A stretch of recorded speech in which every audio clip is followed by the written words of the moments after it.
कोणीतरी विचारलं, दादा तुम्ही मुख्यमंत्री किंवा असं हे काय होईल?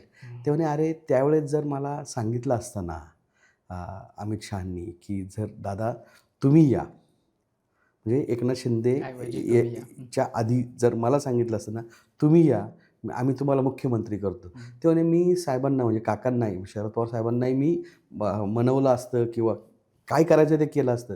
मी सगळी पार्टी घेऊन आलो असतो आणि मी त्यावेळेस आम्ही सरकार करू शकलो असतं. यांनी मला फक्त सांगायचं होतं.